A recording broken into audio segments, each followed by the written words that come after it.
Hello, everyone. So happy Wednesday, happy November.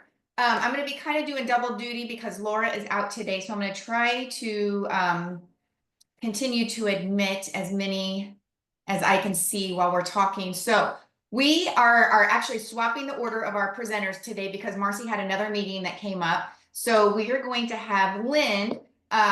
Tyler was supposed to be with her, but he is out ill today. So we're going to have Lynn Thomas go ahead and be our first presenter today. And I love this topic. I know we've had it once before in a different avenue as far as veterans are concerned. But Lynn is one of the co-founders of Horses for Mental Health. So I am going to stop sharing here. And can I Oh, that's right. I'm so sorry. That's I got okay. sidetracked by trying to Yeah.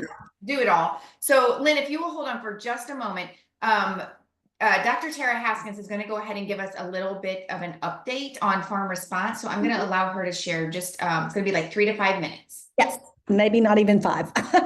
So if any of you familiar with AgriSafe's farm response training, we've now had this out since 2022. A lot of great things have happened with farm response. But what I wanted to share with today's audience is, in light of the hurricanes that have just pounded the East Coast, AgriSafe has opened up funded seeds, actually free seeds. AgriSafe is taking the responsibility for that for the states that were impacted by Helene, Milton. Oh gosh, I mean, if there was another one. But anyway, the point is that states such as North Carolina and Florida and Tennessee previously had never had any funded seats for farm response. We're allowing healthcare professionals to take farm response in those states up through April 1st. So if that is of interest to your state, you need more information, I'll put my email in the chat. Also, as a new development, we now have a new professional development person, Jessie Grote, and she has been working really hard. And so this list of continuing ed credits is just getting longer for farm response. And so she has been able to secure continuing ed APA credits through Florida Psychological Association. So this is a huge win for us, and we hope that it'll help meet the professional development needs, psychologists. We really want as many behavioral health providers to take farm response, because then they get an opportunity to join the AgriStress provider directory at no cost. And as projecting in the future, right now, what we have in the queue is we hope to have professional development continuing ed credits for community health workers for farm response. So if you have any questions about that, you can reach out to me, and really glad to have all you guys here today. I'm looking forward to today's speakers. Thanks, Carrie. Yeah, wonderful. Thanks, Tara. Okay. Lynn, I will let you take it away. You share your screen and share everything that you can share about your project here. Great. Thank you so much, Carrie. And thank you for the invitation and everyone for having us on. And I'm so excited to learn about AgriSafe and the incredible work that you guys are doing. My name is Lynn Thomas, as Carrie mentioned, and my co-founder and colleague, Tyler, who's our executive director, is sick today, so couldn't join us. But I'm happy to be able to share with you guys about what we're doing. Our organization is called Horses for Mental Health, and I'm going to go into that and share my screen here in a little bit. But I just wanted to share, for those of you who have an interest in incorporating animals, and in particular horses in mental health services, I'm excited to share more too about all the things that are going on in this realm, and especially the focus in rural mental health that I'll be sharing with you guys about today. I also will share with my background as a mental health professional. I actually did not have a background with horses. I got into this almost 30 years ago and just was amazed by the power that horses have. And so I'm hoping I'm speaking to people, even if you don't have knowledge or interest in horses, that this will hopefully still pique your interest in what we're doing. So I'm going to go ahead and share my screen. And this is always the fun part, is making sure this is all going to work. Okay. So please let me know that you guys can see everything okay. Oh, No, it looks good. It looks good, Lynn. Okay, sorry. I just remembered I forgot to do the sound little button. Let me try Yeah, that. the Or show optimize. sound. Yeah, Yeah. okay. Try that again. Okay. Okay. I want to start off with, this is just, we recently produced a video for our campaign that we did here this year in 2024 on mental health issues in rural areas. And so I think that very much applies to the audience here today. And so I'll be sharing some little different clips from that video, and wanted to also highlight that this is a video, it's about 6 or 7 minutes long, that you can watch in full on our website and on our YouTube channel. But this first clip here is just to highlight the problem, which I think you guys are probably all probably already know about. And let me know if you can't hear it okay. People in rural America have a 64 to 68% greater likelihood to die by suicide than any other part of this country. Mental health, at least in the instance of getting help, it just didn't seem like there were a lot of options. In certain parts of rural America, a person may have to drive 5 or 6 hours to the nearest healthcare provider. Some people have relied on telemedicine, but nearly a third of households in rural America have no internet service. There's no broadband. Okay, so as I mentioned, that was a little clip there from that video that we produced. And of course, the issues of access in rural communities, of stigma. And it's interesting with this focus on horses. I actually had originally come in with the assumption that because we incorporate horses in professional mental health services, that might actually be a great open the door for a lot of people in rural communities as far as the stigma is concerned. And actually found that there are still challenges in that regard, because people are like, well, I'm around horses all the time, and that hasn't, I'm still struggling, so that hasn't helped me. And so it's also about getting the word out there that these are professional mental health services, and here's how horses can uniquely benefit that process and apply to you, even if you're around horses all the time. We also have a video that's about inner city and programs that work with inner city kids and people. And again, there's like, well, we don't know anything about horses. So hopefully we're getting the word out there, which is why we, of how powerful horses can be and why we would incorporate them in a mental health process. So I co-founded with a team, Tyler and Jackie Balmer, in 2021, an organization. It's a nonprofit, Horses for Mental Health, specifically as an advocacy organization to amplify awareness of the impact that these types of services can have, and why horses bring something unique to that process. And to go about doing this, we are convening stakeholders across the industry of professionals who do this type of work, or people who are interested in this, programs who provide the services, to go about together to help spread awareness to people who may not know this even exists, or who may have heard of it, but maybe don't quite understand it, and it can be confusing.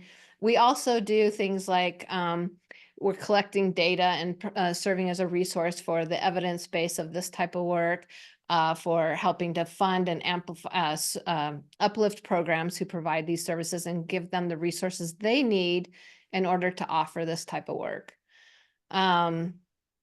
So the way we've gone about our efforts to do this is, first we looked for partners who would collaborate with us. And I know that with AgriSafe, you guys are all about collaboration, which is really exciting, because none of us can get the word out there or grow and amplify efforts without working together. And we've been very fortunate that the first step was to find a sponsor to underwrite the infrastructure of us putting all of this together, which is through Zoetis. The animal health pharmaceutical company. They have been incredibly supportive in this journey of doing something actually that's never been done in the equine industry before, which I'll share more about as well, with some of the efforts that we're doing. And we've convened different organizations. They are training associations who train certified professionals who do this work. They're media companies, advocacy organizations, you probably recognize some of the logos on here. Well, it's been really a great, in just our 3 years of being able to kind of pull together a really nice network of supporters who are all like, yes, we need to get the word out there, and we need to support these programs who are providing these services, and we need to create greater access to the services. We also convene and collaborate with direct service programs. And this year in 2024, through our Seeding Through Horses campaign that I'll talk about, we collaborate with 80 organizations providing this work in their local communities. And this is across 36 states and Canada as well. So this type of work is one of the fastest growing sectors of the equine industry, of incorporating horses specifically for mental health and other healthcare services, such as physical therapy, occupational therapy, speech and language therapy, personal development. So there's a lot of different services being offered in the realm of incorporating horses to benefit people. And Horses for Mental Health is specifically focused on mental health and personal development, personal growth services, incorporating horses. So those are programs that offer this. So our main activation, you could say, of what we're doing in Horses for Mental Health and what our vision was to start what we're calling the Seeding Through Horses campaign. This is a peer-to-peer awareness and fundraising campaign where we have collaborated all these together, where the idea is to, one, teach these frontline organizations, the direct service programs, how to do peer-to-peer campaigning, how to mobilize, most importantly, mobilize their communities in support of the work that they're doing through both awareness and fundraising. And that we all do this together at the same time. We provide resources, social media resources. We provide a fundraising platform. We basically hold the hand of these organizations to help them in being better at doing some of these marketing and public awareness and fundraising skills. And we do it together in the month of May, which happens to be Mental Health Awareness Month. While we're doing it all together, that then further amplifies our voices and makes us all look even bigger and reach new people and new potential supporters. So 2024 was our third year that we've done this unique kind of convening campaign. And just to clarify too, the money, so we are teaching these programs how to do the fundraising. They are actually doing the actual peer-to-peer fundraising in their communities. We're giving them resources to do it. And so all the money raised in this goes directly to their organizations. And so over these 3 years, this campaign has raised over $1 million in 3 years' time. Our third year, and I'll actually go into the statistics a little bit more. Our first year, it's been a learning process. And of course, people are like, what are you doing? And how are you trying to do this? And it was a little bit of educating about what we're trying to do, because at first it was like, you're trying to raise money for Horses for Mental Health. It's like, no, we have a sponsor that helps support our cause. We're trying to help you to more effectively raise money and become more sustainable, because these programs sacrifice a lot. It's expensive to have horses and to provide these kinds of services. And so we're here to uplift them, and through getting more awareness and directing funding to their programs. And so our third year, 2024, actually kind of really started snowballing. People are starting to understand. And we actually, these 80 programs raised $422,000 in the 1 month time period. So it dramatically has increased from our first 2 years, which has been super exciting. And the other part of this is the mobilizing our communities in support of a cause, in support of a message. And, over 2,200 donors and supporters. And you can see the increase from the previous year. It almost doubled, or did double, as well as these programs reaching out to their supporters and say, hey, will you advocate for our program? Will you go out and raise money for our program? Similar to, you see people on Facebook saying, for my birthday, I want to raise money for this cause I believe in. This is a concerted, organized effort to do just that. Just not through, not specific to Facebook, but just to say, hey, will you support us and help us get the message out? And so 465 team members that they got to help support their organizations. And when we can work together, we can do so much more. No one organization, no one program could have these kind of results, but this is what we were able to accomplish just in 2024 with over 24 impressions, 280,000 video, well, 2 million video impressions and so forth. You can see on here what we are able to achieve in spreading awareness and addressing that stigma and increasing access. This is our impact with the 80 charity partners, their organizations. We surveyed them and said, how is this campaign going to help you do the work that you do? And through their responses, these are the numbers that we came. So through these 80 programs, they're working with over 43,000 clients. Many of these are in rural communities. Because of the campaign and the money raised, they're able to offer, as indicated, over 2,800 new scholarships. They're going to be able to expand the programs that they can provide. So all of this is all about increasing access. And so we're really excited that this campaign is supporting that effort. Felt like I was losing my kid emotionally, like she was withdrawing, she was not sleeping at night. And that all completely changed when we came here. Wash over me, let me fall from my surroundings.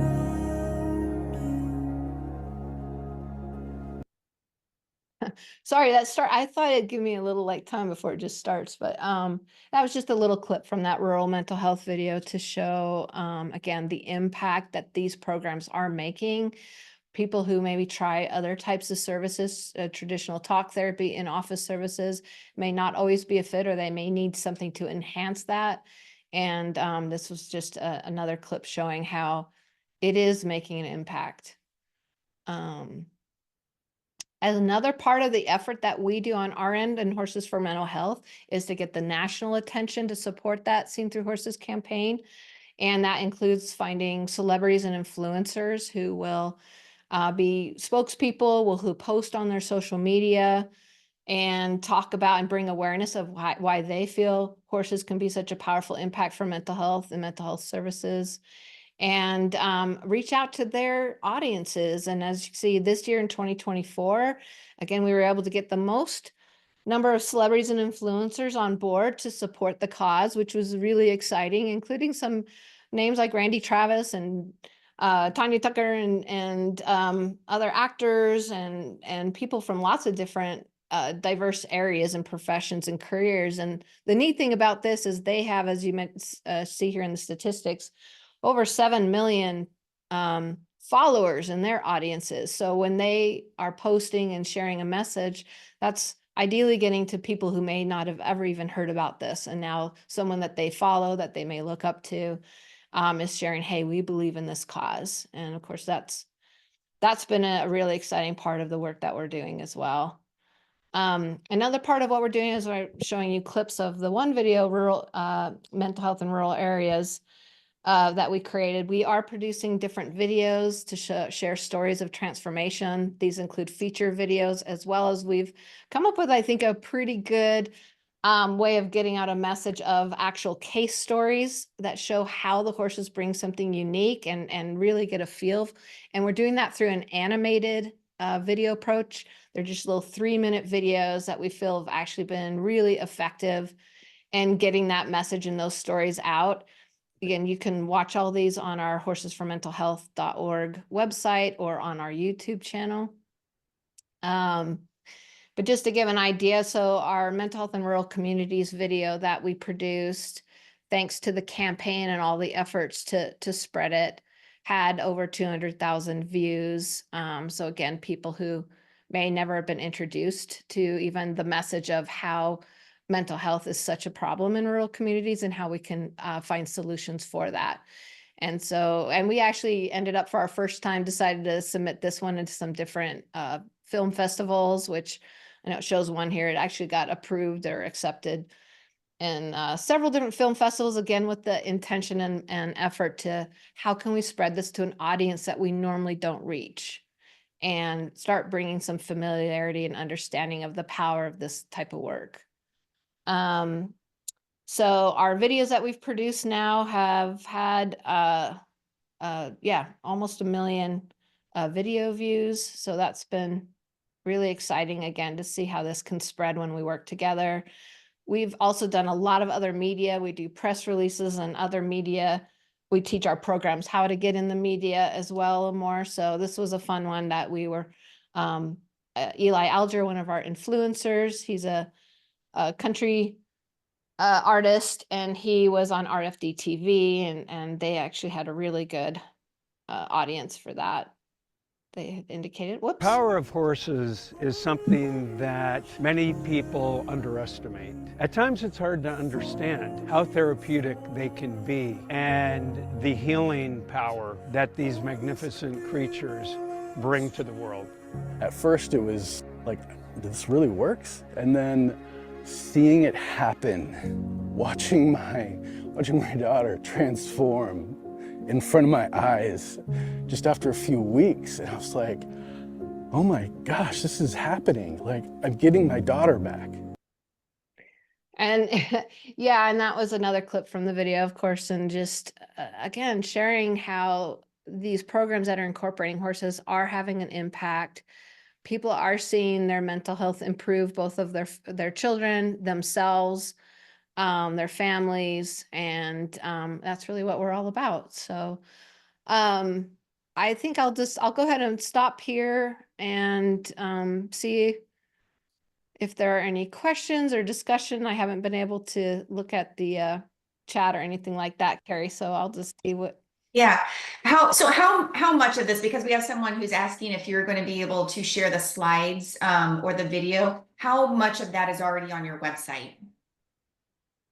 Yeah, I think pretty much most of that. I don't know about the statistics. I'll have to look. I think we were putting our outcome report on the website. I'll double check. You can go to our campaign page as well as our stories page. The stories page has different the celebrities and ambassadors and their influencers and their stories on there, as well as the videos. But you can also go to our YouTube link, and all of this is meant to be shared. We make these We will videos do hopefully that. to support the program. Yeah, that would be great. And I Yes. hope, the videos have been really a powerful message for us in helping spread the word, as well as the peer-to-peer element, friends sharing with friends who share with friends, and it keeps spreading that way. I agree with all of that. Those testimonies, I mean, immediately, one, because I have a very big connection with horses, but when he was talking, like my throat started getting tight because just hearing about how much it affected his life. So I think that really, really helps your purpose. We have Dr. Tara wants to go ahead and ask you a question. Hi, Lynn.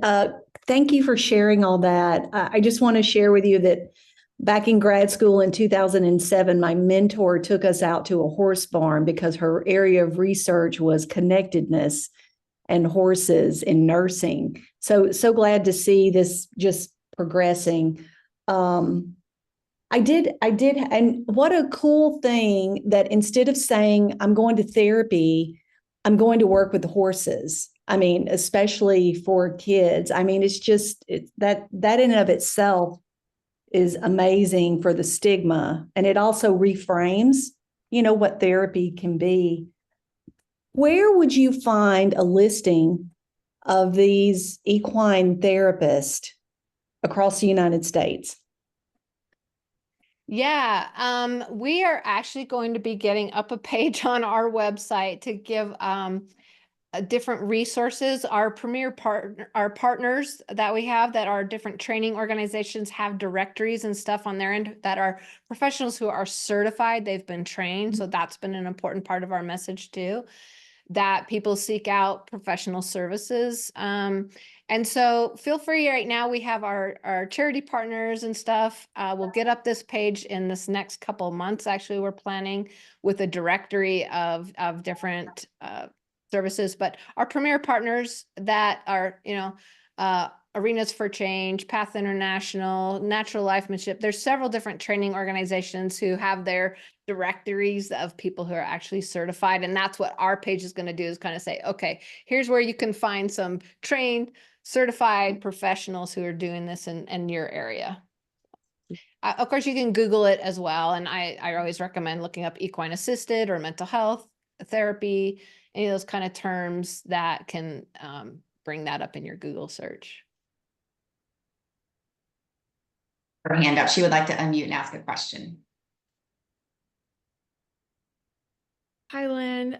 Thank you so much. That was super interesting. And I, before today, have not been super familiar with your organization and what it does. So I think you gave a good overview. And I haven't had a chance to kind of look at the website just yet, but I am a graduate student at the University of Iowa, and I'm studying agricultural safety and health. So I was just wondering if and like I say, maybe this is on the website. I haven't got to it yet, but is there opportunities for students to get involved with this type of work while they're still in school and studying?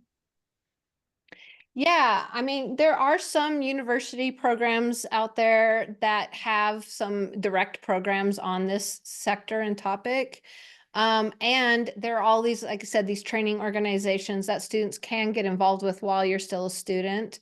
I also co-founded an organization called Arenas for Change, which specifically has online courses for students, easily accessible for $28, and you can get some amazing training. One of our objectives is to make learning as accessible as possible and to introduce this to new practitioners.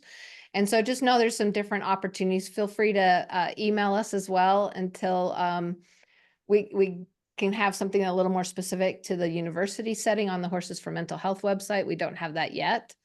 But feel free to email us and we're happy to connect you with some resources.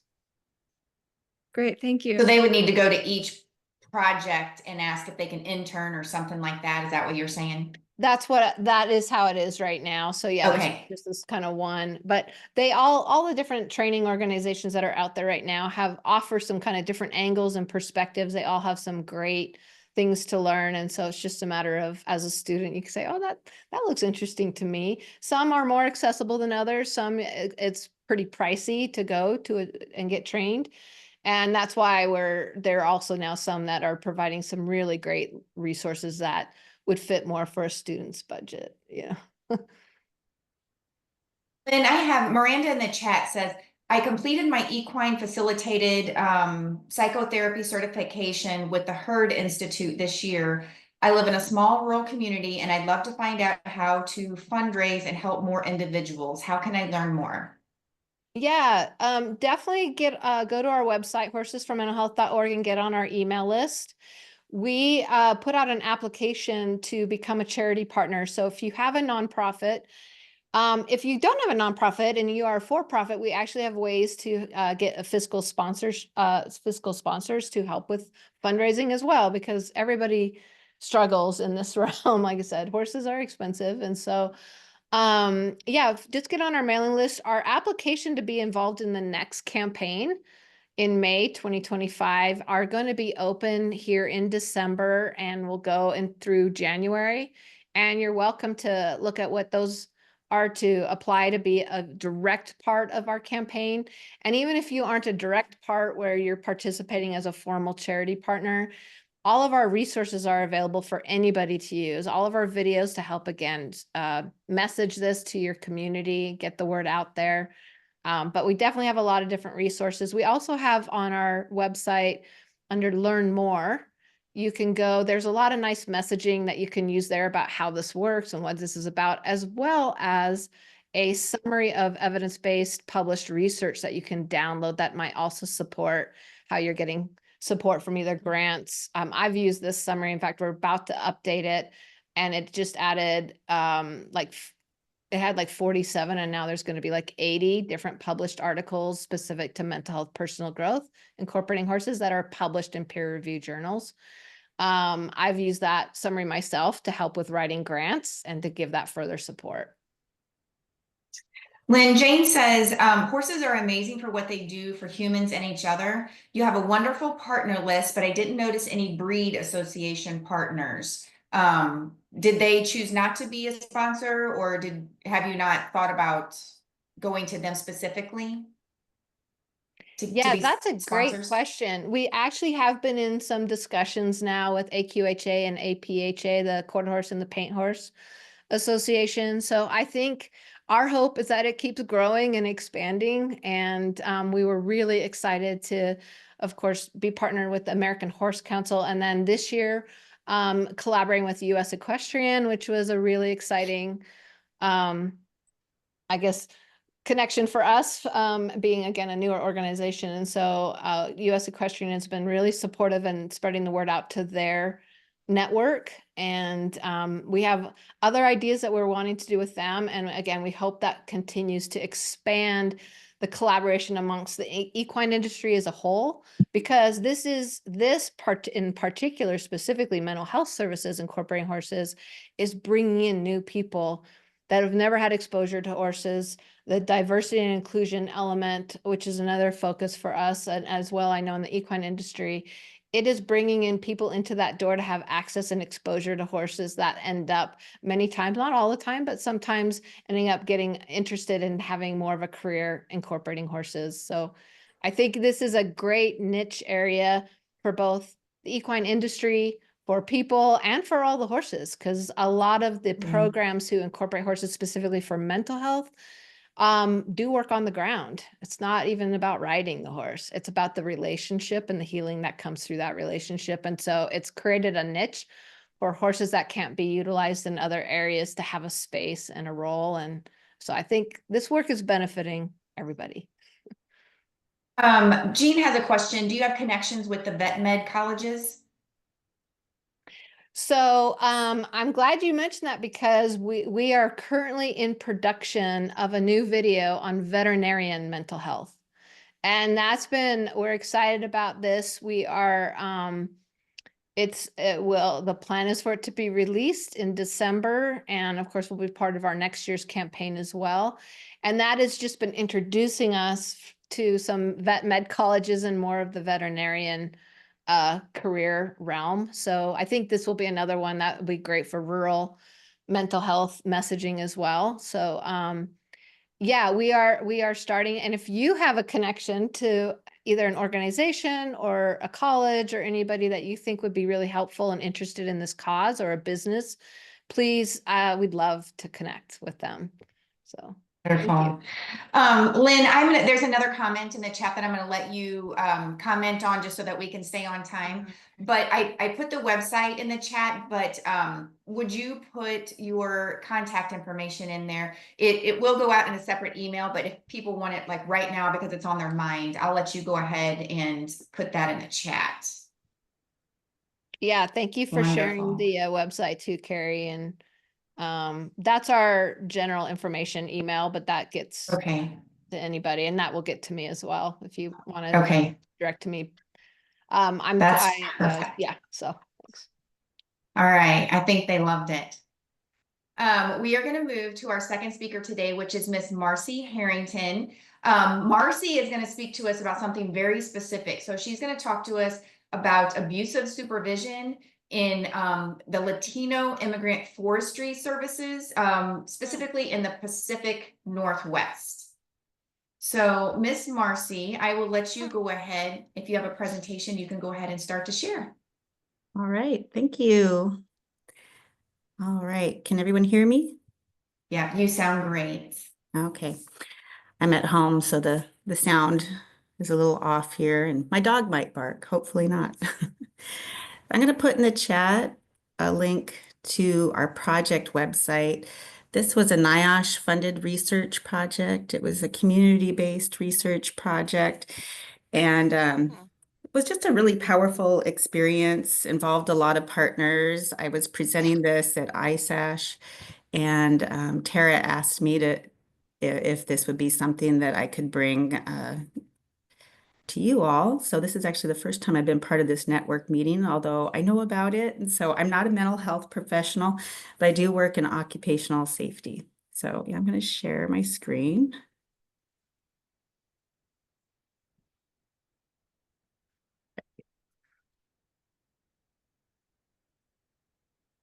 All right, can everyone see that? Yeah, it's good, Marcy. All right, our major partners in the community was the Northwest Forest Workers Center, which through our grant with NIOSH, we were able to develop some capacity for an actual office.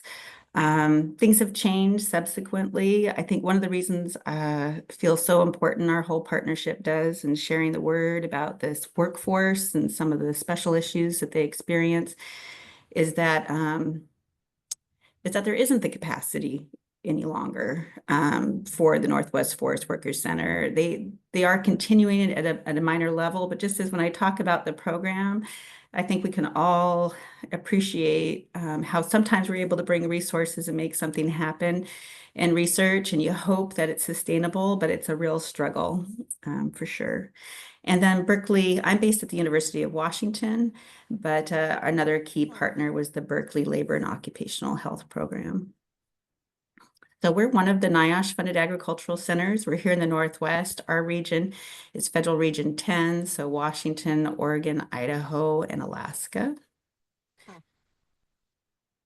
And the area, the community that we're talking about right here is in Southern Oregon. So what's interesting about forestry services works, which can include a number of tasks such as tree planting, seedlings, brushing to reduce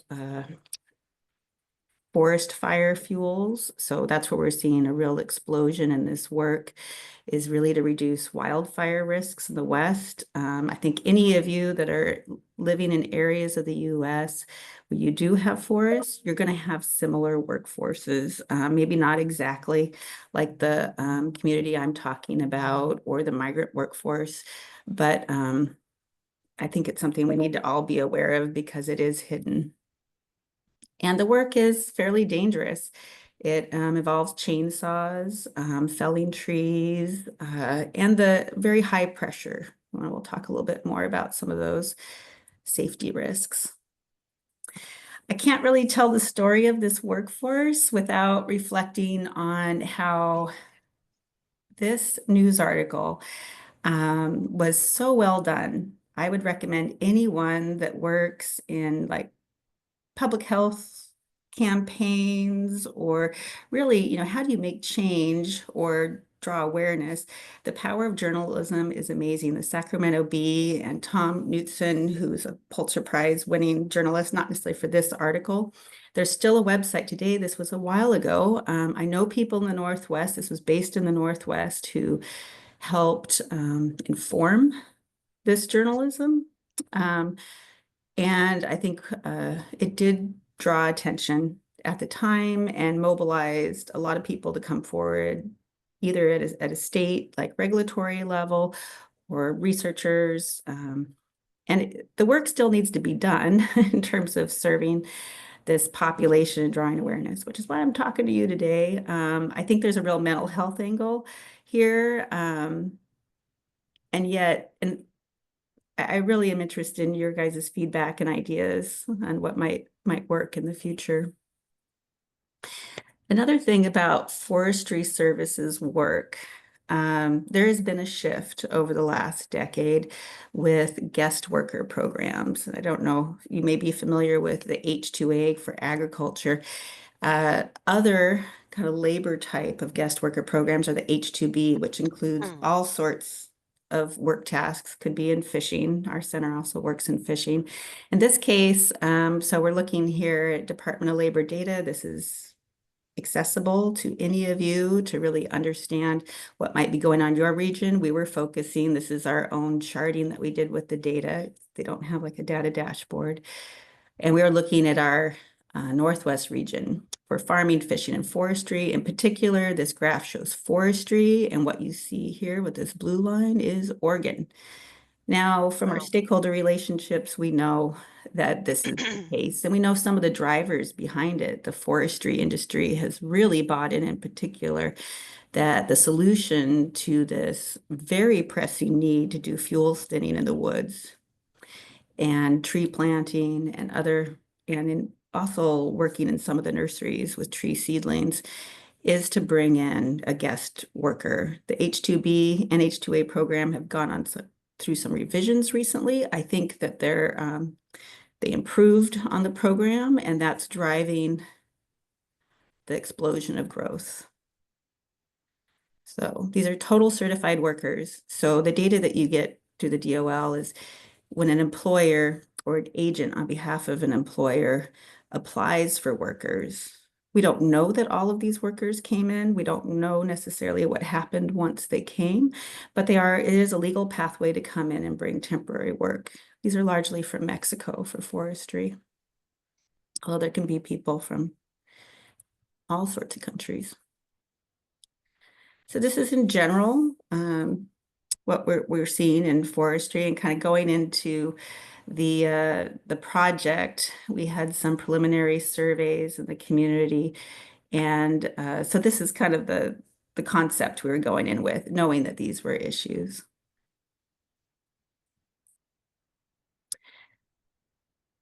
We had a number of project goals. Some of these were driven by the community, some of these questions. So I think for those in occupational safety, we were interested in the job tasks, the injuries, and then also the outcomes afterwards when they sought medical care.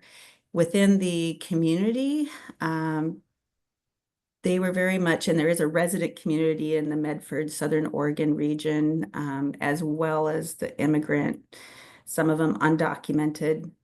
We didn't ask this question in our survey, but about 50% we estimate from the promotores that were doing the interviews were undocumented. I think that's probably changed today and more under the H-2B visa, but they were very much interested in a question too about how you make change to make it in this environment. How do you make change? So we had an initial phase 1 interview with just a few employer partners. These were best practice employers, and there's hundreds of companies in Washington and Oregon, really a scale from just a handful of employees or bringing in guest workers to, hundreds of employees. Okay, here's the office. Our study was able to help support, and some of the promotores, women that lived in the community of Medford, Oregon, where a lot of their family and friends were doing this work. They also worked in agriculture. Medford is also a big tree fruit area. You think of Harry and David for Christmas. That's the home for that company. Let's see. So yeah, we had a technical advisory group that informed the project. We also have what we call an expert working group. The people doing the work are the experts in the field, so involving them throughout the project. I'm going to go through some of these kind of fast to get to the meat for you. Yeah, the promotores interviewed 99 workers, and this was not easily done. Just for perspective, the workers are brought in and housed often in motels. They're here maybe in January, February, coming in, and like Medford is a hub. But if they're not the resident population and there's a huge influx of this migrant workforce, they're put up in hotels. So the promoters were going to laundromats, grocery stores, knocking on motel doors to do these interviews. It's largely men, Spanish speakers. And then we had 15 different companies that were represented in these 99 interviews. We did not recruit through the companies. And so here's kind of what we found in the occupational safety end. And I'm not going to go through the data. I have other slides on that. If you want to know that, definitely go to our report. But this is the kind of root causes of injury and the injury types that stood out. So struck by, similar to logging. Slips, trips, and falls. We have steep slopes in the Northwest. It's wet and snowy, low visibility. Chainsaws, that's their main tool of the trade in this work. And it's brushy and and difficult, thick woods. That's the whole, purpose of the work, is to do that brushing and thinning work. Definitely musculoskeletal problems. So this is where I'm coming to you today from the mental health sphere. I think one of the things that we knew we were going to come across in the interviews, and yet it made a profound impression on all of us in the project, was what we didn't even know what to call it at the time. I mean, it's hard to describe, and I'll give you some quotes from people, really how badly some people are treated in this field. And it could be a number of factors. And that wasn't the intent of the study, so I'm not going to read too much into it. Yet 29%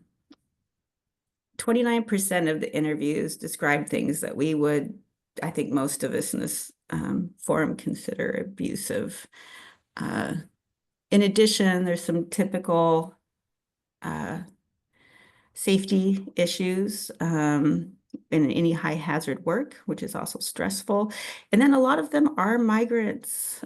Even if they're resident, they are migrant families and residents in the US, or they're coming in on the H-2B program, or maybe undocumented. All of those we know bring stresses. This was interesting. We had a student project afterwards. It wasn't by design the intention to compare the employer's perspective to the workers, and we actually had very few employers participate. We just had 8. But one of the things that she noticed was the perspective when asked the same question, what's the top factor preventing job safety? The very different perspective that the employer would give on what that factor was versus the worker, and yelled at by supervisor. I mean, maybe that people interpret yelling different, but when you start hearing the specific stories, diving into these stories, and we did have these in-depth interviews. Each of the 99 interviews took at least an hour, and then for 25 of those, we did even a deeper dive into really trying to see what happened with their injury and their injury outcome, or if they tried to make change in the workplace. That was another part of the criteria for 25 interviews.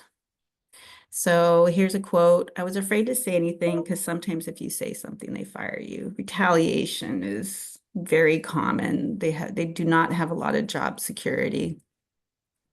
When I told the foreman how I was feeling, he says it's nothing, and got on my case and told me to hurry up and quit effing around." So very generally abusive language, because in reality, the day that you're of no use to the company, they get rid of you, and that's it. And we did see, even though one of our intentions was to see if there was a way of encouraging people to make change, and there are some solutions that worked for some people. That was something as a project team where we weren't really comfortable in the end recommending to people, because this is very insecure work. So when someone did try and make change, did stand up for having better equipment, or that they could get medical attention or take a break, because those were some of the structural things that just didn't happen. Working collectively as a group, if the whole group said, no, we need a break, then maybe they would get a break. Knowing one's rights, which is kind of a problem when you're in a new country, you don't necessarily know your rights. And then, of course, demonstrating a true need, a reasonable request. If it was very logical, there was certainly some clear positive outcomes. Definitely a lot of relationships is what we noticed. Our interviewees said that your experience could really depend on if you're a family member or not. People's relationships. And here's some of the quotes around collective action. I don't mean unionization. I just mean that they stick together and advocating for something.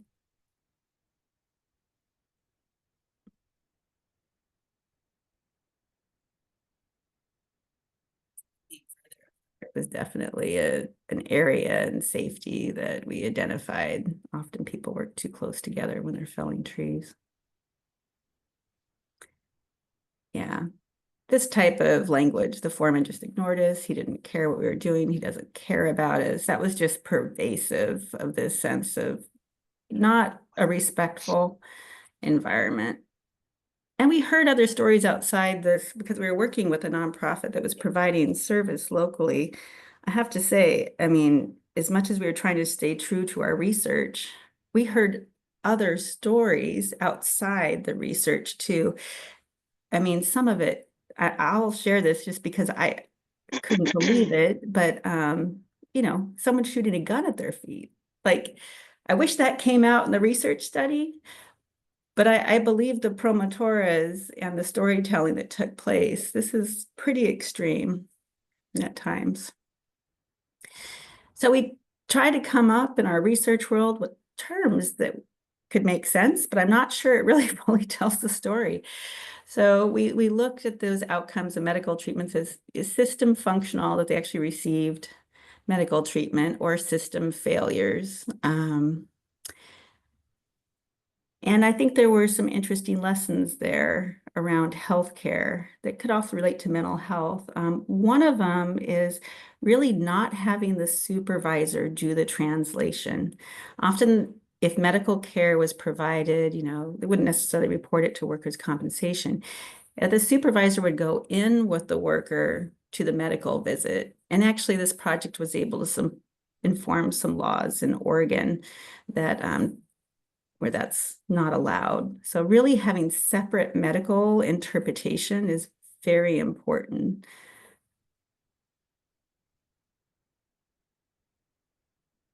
Yeah, so I mentioned the interpretation at medical exam, safety climate.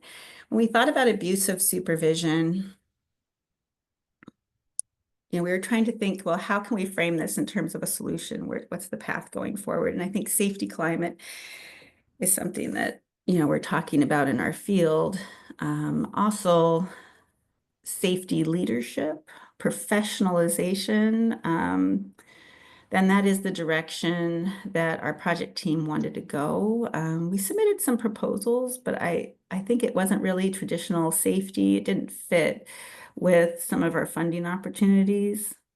Certainly with some other industry groups and partners, we're seeing this. The Associated of Oregon Loggers has actually developed a whole branch of a service in Spanish. It's tied with their insurance company, Safe Corporation, and they're providing more service to these Spanish-speaking owners as well, who and then also the supervisors.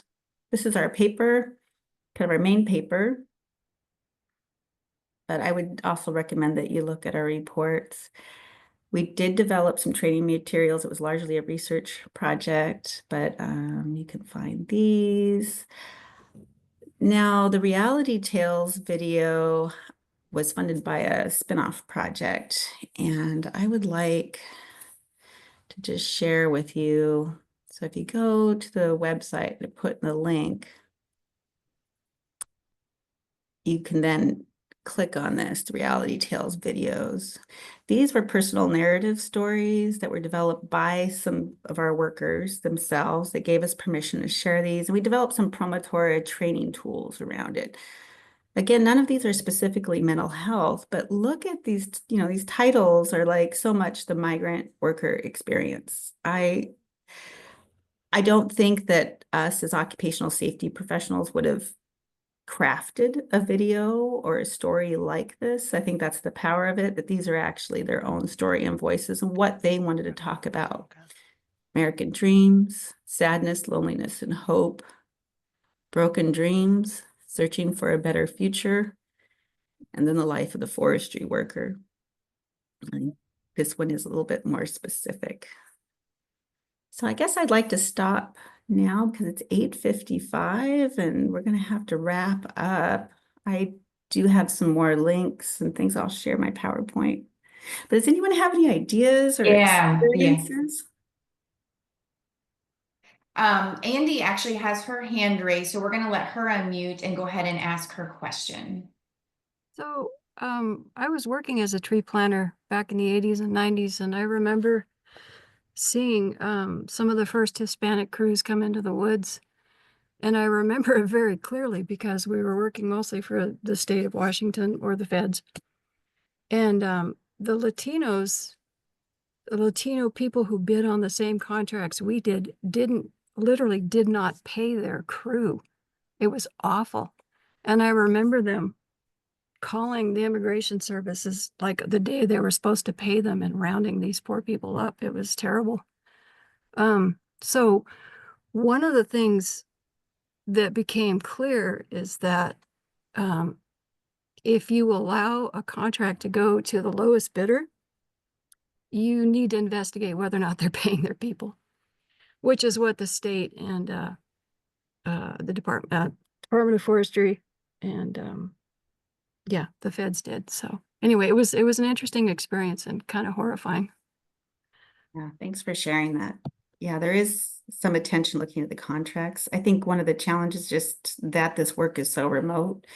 Crews, they may bid and say so many people are working, but there's really not the capacity to supervise the work. Oh, there being is. done. I actually think that's a cop out. There, Yeah.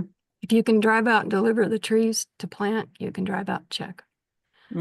Yeah, Well, no, that's what we're that's hearing. I mean, enforcement easy peasy.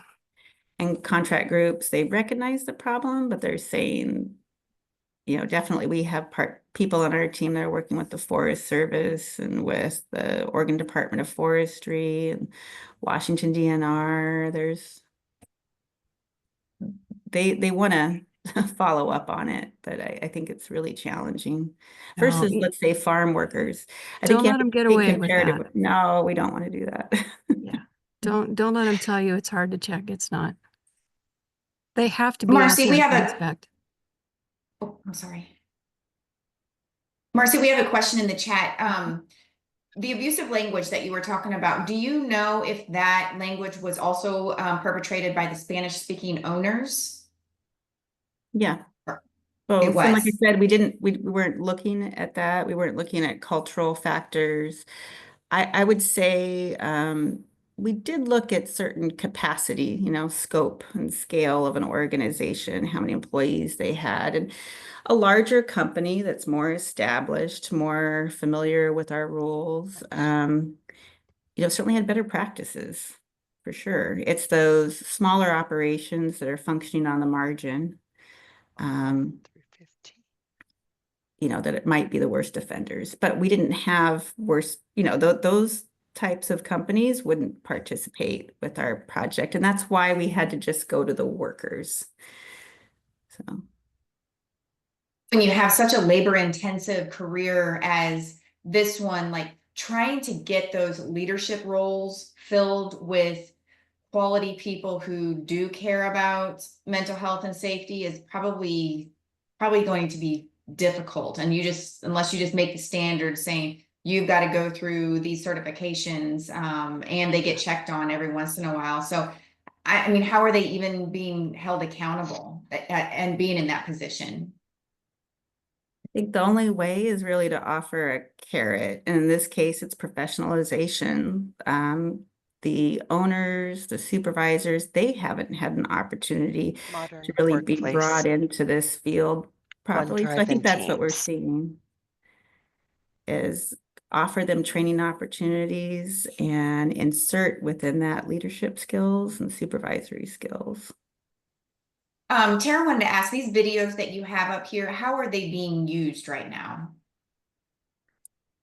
They were used locally with our community partner, and there continues, while they don't have the capacity they used to, another a reforestation company called Lomakatse Restoration has retained one of the promotoras on staff, and she continues to do education and outreach in the community.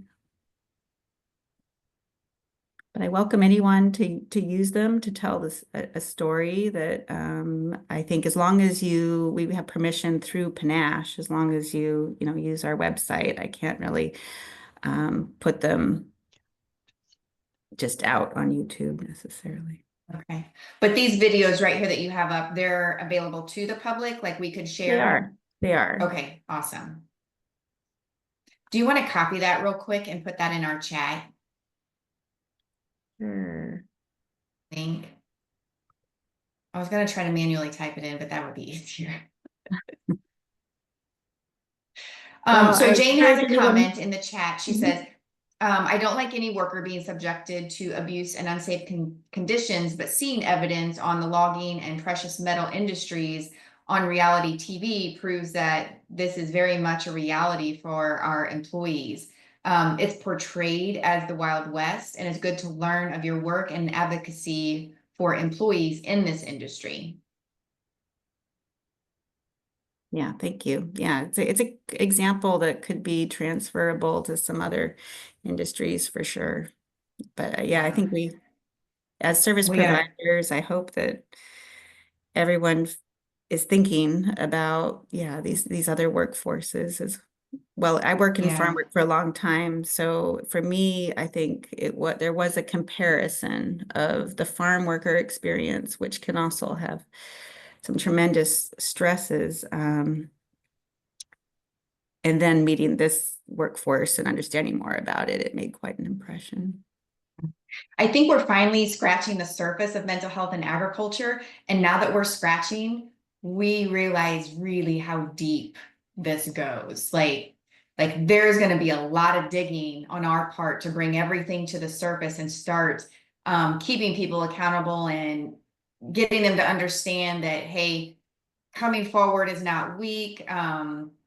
Working in these conditions is not appropriate, regardless of whether you're an immigrant or not. So I think like we just need to keep sticking together and just keep advocating and sharing and educating and doing everything that we possibly can until things start to change. Yeah. Yeah, thank you for having me, and yeah, thanks for all of your Yeah. good work. Awesome. Is there anybody else who would like to unmute and ask either Lynn or Marcy any questions before we stop for today? And then also remember, we'll send out the recording link within 24 hours along with each of our speakers' contact information.